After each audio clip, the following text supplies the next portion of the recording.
শাপলা ফুলের দিন শেষ, কাশফুলের বাংলাদেশ। তাই এই কাশফুল দেখতে চলে গিয়েছিলাম কাশফুলের রাজ্যে। কিন্তু এই কাশফুল দেখতে গিয়ে যে এমন একটা ঘটনা হয়েছে যেটা আমি কখনোই কল্পনা করতে পারিনি, সেটা হচ্ছে আজকে আপনাদের সাথে শেয়ার করব। আর দিনটা কেমন ছিল, কেমন কাটালাম, সেটাও শেয়ার করব আপনাদের সাথে। সো হ্যালো এভরিওয়ান, আসসালামু আলাইকুম, welcome to my new blog. Monika মে হিসাবে আগে থেকে ভেবে রেখেছিলাম কাশফুলের সিজন আসলে কাশফুল দেখতে যাব। তো যে ভাবনা সেই কাজ, কাশফুল দেখার জন্য হচ্ছে আজকে আমরা বের হবো। আর দিনটা ছিল 14 তারিখ, 14 সেপ্টেম্বর। সো আমরা আগে জানতাম না যে ওয়েদারের এই অবস্থা হবে, যেহেতু আমরা ঠিক করে ফেলছি। আর আজকে আমার ফটোশ্যুট হওয়ার কথা ছিল, তো সেই জন্য এই সুন্দর শাড়ি তারপর জুয়েলারি সবগুলো হচ্ছে ম্যাচিং করে পরে নিই। আর বের হওয়ার পরে সত্যি বলতে আমার মনটা একদম খারাপ হয়ে যায়, কারণ আমাদের ফটোশ্যুটটা ক্যান্সেল হয়ে যায়, কারণ প্রচুর পরিমাণে বৃষ্টি হয়। যেহেতু বাসা থেকে বের হয়ে গেছে তাহলে তার ব্যাক করা যায় না, তো ভাবলাম যে তাহলে এমনিতেই ঘুরে আসি। আর এই দিকে দেখেন আমি এত সুন্দর করে রেডি হয়েছে, বাট সবগুলো বিফলে চলে গেছে, এত পরিমাণে বৃষ্টি। আমরা যখন রাস্তায় বের হই তখন হচ্ছে একদম গুড়ি গুড়ি বৃষ্টি হচ্ছিল, তেমন জোরে ছিল না। আর ওয়েদারটা দেখেন এত পরিমাণে সুন্দর ছিল, পুরা মেঘলা আকাশ, ঝিরি ঝিরি বৃষ্টি পড়তেছে। বৃষ্টির পানিতে পুরো রাস্তাটা ভিজে ছিল, দেখতেও কিন্তু খুব সুন্দর লাগতেছিল। রাস্তাটা পুরো ফাঁকা, কারণ বৃষ্টি হচ্ছে তাই হচ্ছে মানুষ তেমন একটা বের হয়নি। বাট এমনি সময় কিন্তু এই রাস্তাটার ভিতরে অনেক মানুষ থাকে, আজকে বৃষ্টির জন্য হচ্ছে কোনো মানুষই নেই। আর এই দিকে হচ্ছে শাড়ি পরে বৃষ্টির মধ্যে বের হওয়া যে কতটা কষ্টের, ওই দিনে আমি বুঝলাম। আমি এতটাই রাগ উঠতেছিল নিজের ওপর যে কেন আজকে আমি শাড়িটা পরলাম। আজকে এত বৃষ্টি ছিল, বৃষ্টির মধ্যে শাড়িটা না পরলে ভালো হতো। আমার এত কষ্ট হচ্ছিল শাড়ি পরে হাঁটতে। ওইটা যে আস্তে আস্তে যে এতটা পরিমাণে খারাপ হয়ে যাবে সেটা কিন্তু ভাবতে পারিনি, কারণ যখন আসছিলাম তখন কিন্তু হালকা হালকা বৃষ্টি হচ্ছিল, মেঘলা আকাশ ছিল। কিন্তু আস্তে আস্তে যে এত পরিমাণে বেড়ে যাবে, যখন হচ্ছে আমরা নৌকায় উঠবো তখন একদম অতিরিক্ত বৃষ্টি শুরু হয়েছে। দেখেন এখন পর্যন্ত তো আমি পুরো ঠিক আছি, বাট যখন আমি নৌকা থেকে নামবো তখন আমার অবস্থাটা দেখবে। ভিডিও দেখে অনেকে জায়গাটা চিনে ফেলেছে, যারা চিনতে পারেনি তাদের জন্য একটু বলে দিতেছি। জায়গাটা হচ্ছে সারিঘাট, যেটা হাসনাবাদে। সো পোস্তগোলা ব্রিজ থেকে হচ্ছে হাসনাবাদ গিয়ে, হাসনাবাদ থেকে সারিঘাটে যে কোনো অটোওয়ালাকে বললেই চলবে, তারা নিয়ে আসবে। এখান থেকে হচ্ছে আপনারা নৌকা ভাড়া করে নিতে পারেন। নৌকা দিয়ে হচ্ছে এই পানির উপর দিয়ে একটা ঘুরান দিয়ে ঘুরাবে আপনাদেরকে, আপনারা সুন্দর সুন্দর ভিডিও করতে পারবেন, ছবি তুলতে পারবেন নৌকায় করে। আর মাঝি মামারা কিন্তু অনেক টাকা চাবে, সো আপনাদের দামাদামি করে নিতে হবে। আমরাও দামাদামি করে কমাই নিলাম, এমনি সময় কিন্তু খুবই কম রাখে, কিন্তু আজকে যেহেতু বৃষ্টি ছিল সো তাদেরও দাম বেড়ে গেছে। নৌকা দিয়ে এক ঘুরান দিবে, তারা চাচ্ছিল 100 টাকা, কিন্তু আমরা দামাদামি করে 70 টাকা পর্যন্ত কমাই। তো আমরা 70 টাকা দিয়ে হচ্ছে নৌকা এক ঘুরান দিবে আমাদেরকে। আর যদি আপনারা যদি বেশি ঘুরতে চান তাহলে আলাদা হিসাব, ওইটা আরো বেশি টাকা লাগবে। এখন কিন্তু বিকাল 4টা বাজে, কিন্তু ওয়েদারের কারণ লাগছে সন্ধ্যা হয়ে গেছে, এখন একদমই অন্ধকার লাগতেছে, যার কারণে ভিডিওটা কালো কালো হয়ে আছে, কারণ চারিদিকে এত পরিমাণে অন্ধকার ছিল, পানির কালারটা একদম কালো কালো লাগতেছে। আর সারিঘাটে কিন্তু একটা রেস্টুরেন্ট আছে যেখানে ঝুলন্ত ব্রিজ আছে, কিন্তু আজকে ওখানে যেতে পারবো না, কারণ আমাদের কাছে তেমন একটা সময়ও নেই।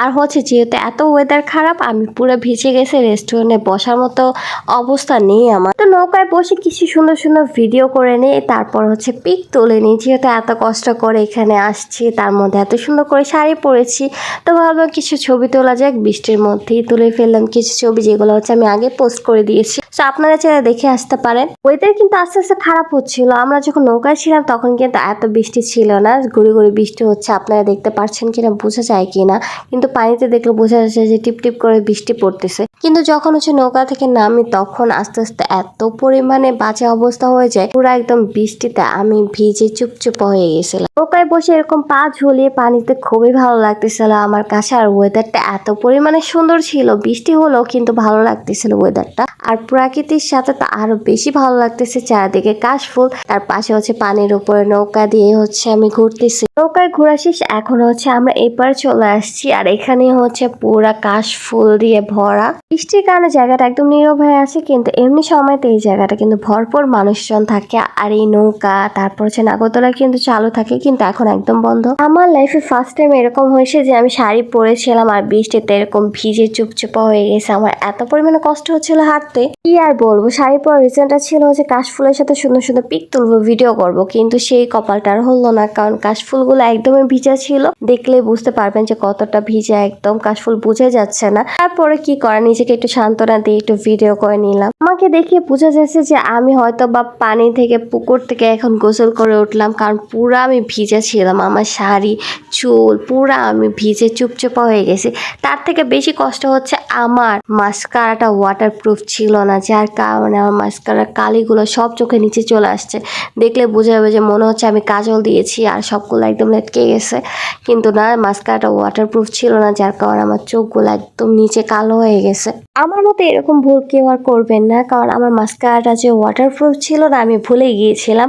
আর বৃষ্টির মধ্যে তো বৃষ্টি পানি পড়ে হচ্ছে আমার মাস্কারাটা একদমই ভিজা হয়ে যায়, যার কারণে আমার চোখের নিচে লেগে যায়। কিন্তু আমার মেকআপটা একদমই ওয়াটারপ্রুফ ছিল, যার কারণে মেকআপটা একটু নষ্ট হয়নি, একদম লং লাস্টিং ছিল। আমি বাসা আসার পরও দেখ একদম সুন্দরভাবে বসেছিল, স্কিনের সাথে একটু কিছু হয়নি। তো ভাবলাম যে এত বৃষ্টিতে ভিজে পড়া আমার মেকআপটা এত সুন্দর পর্যন্ত রয়ে গেছে, কিন্তু মাস্কারার জন্য আমার ফেসটাকে একদমই বাজে লাগতেছিল। এর মধ্যে আবার খালি পায়ে কাশবনে দৌড়াদৌড়ি করতে গিয়ে হচ্ছে পায়ের ভিতরে কি জানি আটকে গেছে, যার কারণে ব্যথায় তো আমি আর দৌড়াতেই পারছিলাম না।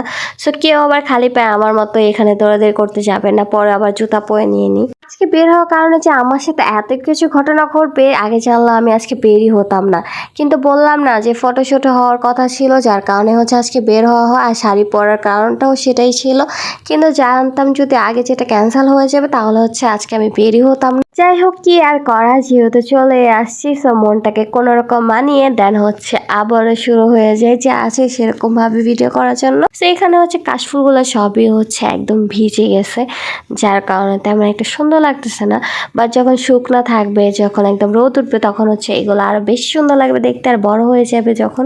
আমরা যাওয়ার পরে দেখলাম যে অনেক মানুষ চলে আসছে। আমি ভাবছিলাম যে আমরাই হয়তো বা একা একা ঘুরবো, কিন্তু না, আমাদের মতো অনেক মানুষ হচ্ছে ভিজে ভিজে ঘুরতেছে। বৃষ্টির মধ্যে গরম গরম কফি, উফ কি দারুণ জমে গেছে। এইখানে হচ্ছে ছোট ছোট কিছু দোকান ছিল, তো সেখান থেকে কফি নিয়ে নিই গরম গরম। আর আমি কিন্তু ভিজে একদম শীতে কুকুরে ছিলাম, তো গরম কফিটা খাওয়ার পর হচ্ছে আমার অনেকটাই ভালো লাগতেছিল। খোলামেলা একটা পরিবেশ, জায়গাটা কিন্তু অনেক বড়, ভিতরে অনেক কাশফুল হয়েছে, কিন্তু আমরা ওই ভিতরে যেতেই পাইনি, কারণ এত পরিমাণে বৃষ্টি ছিল, সেখানে যাওয়া কোনো পসিবল না। তো এখানে বসে বসে গরম গরম কফি খাচ্ছিলাম, তার পাশাপাশি অনেক ক্ষুধাও লেগে গেছে, তাই ভাবলাম যে একটু চিপস খাওয়া যাক। তো এখান থেকে আমি চিপস নিয়ে যারা হচ্ছে এই জায়গাটাতে আসতে চান তারা হচ্ছে পোস্তগোলা ব্রিজ দিয়ে হাসনাবাদ আসবেন। হাসনাবাদ থেকে যে কোনো অটোওয়ালাকে বললে চলবে, সারিঘাট যাবো, তারা হচ্ছে নিয়ে আসবে।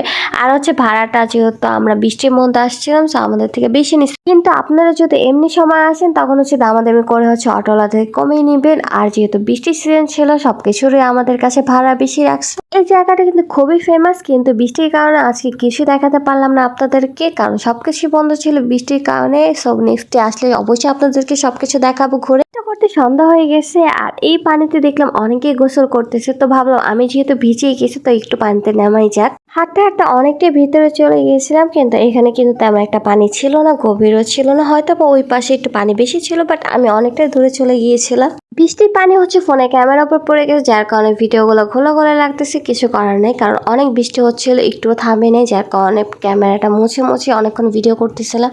তাই বারবার হচ্ছে ক্যামেরার উপর পানি পড়ে যাওয়ার কারণে ক্যামেরাটা খোলা হয়ে গেছে। এরপর চলে যাই ফুচকা খেতে। ফুচকা খাওয়ার সময় হচ্ছে একজন বয়স্ক লোক আসে আমাদের কাছে, এসে বলে যে তার নৌকায় ঘুরতে, কিন্তু যেহেতু আমরা ফার্স্টে নৌকায় ঘুরেছিলাম তাই হচ্ছে আর নৌকা উঠিনি। কিন্তু তাকে দেখে খুবই মায়া লাগতেছিল, তাকে জিজ্ঞেস করলাম যে আপনি কিছু খাবেন কিনা। তো সেই বলতেছিল যে হ্যাঁ খাবে, কিন্তু তাকে খাবার না দিয়ে টাকা দিয়ে দিতে। তো আমরা বললাম যে না, আপনি চাইলে খেতেও পারেন, আপনাকে টাকাও দেওয়া হবে। তো সে এখান থেকে হচ্ছে চটপটি নিয়ে এনে খাওয়ার জন্য, সে খুবই ক্ষুধার্ত ছিল। তো তাকে দেখে আরো বেশি খারাপ লাগতেছিল যে সে সারাদিনে কিছু খায়নি, তো চটপটি খায়। আর তার পাশাপাশি তাকে হচ্ছে আমরা কিছু টাকা দিয়ে দিই বাজার করার জন্য। তার সাথে কথা বলে জানতে পারলাম সে একাই থাকে। সো এই জিনিসটা খুবই খারাপ লাগে যে এরকম একটা বয়স্ক মানুষ এখনো কাজ করে খায় আর একাই থাকে। সো আপনারা যদি এখানে আসেন অবশ্যই হচ্ছে এই বয়স্ক লোকটার নৌকায় উঠবেন, একটু ঘুরবেন, সো যতটুকু পারেন দিবেন, সাহায্য করবেন। আমাদের আগে হচ্ছে তার খাওয়া হয়ে যায় ওই আঙ্কেলটা। সো এই নিয়ে হচ্ছে যাওয়ার সময় আমাদের জন্য খুবই দোয়া করেছে, আর সে খুবই খুশি ছিল, যার কারণে আমাদের এত ভালো লাগছে যে আমরা একটা মানুষের খুশির কারণ হতে পারলাম।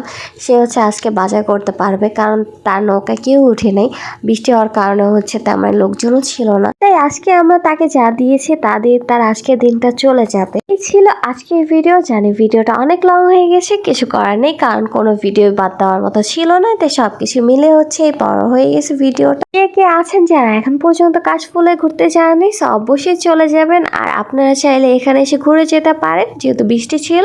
বৃষ্টি না থাকলে এই জায়গাটা খুবই সুন্দর লাগে। আজকের ভিডিও এই পর্যন্তই। আশা করছি আমার ভিডিও আপনাদের কাছে ভালো লাগছে, আর ভালো লাগলে অবশ্যই লাইক কমেন্ট শেয়ার করে দেবেন, পেজটাকে ফলো করে দিবেন, আর আমার ইউটিউব চ্যানেলটাকে সাবস্ক্রাইব করে দেবেন। আল্লাহ হাফেজ।